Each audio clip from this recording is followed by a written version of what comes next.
Oy. Bak qara quzu soş görsən, əziz dostlar.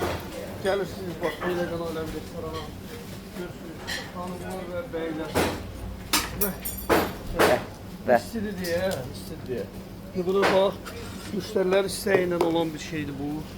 Şimdi müştərimiz istəyir, turşulu istəyir.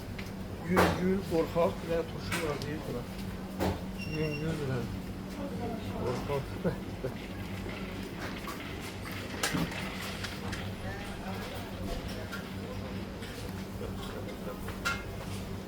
Zoğal turşusu, alça turşusu kim hansından istəyir. Alça turşusu biraz qaraldır səbəti, amma zoğal turşusu şəffaf rəng yaradır, gözəl, parıltılı. Şimdi bunu vardır təndirə bir dəfə. Bir dəqiqə təndirdə qalacaq. Turşu hopalırdı canlı. Keçdik buna. İkinciyə.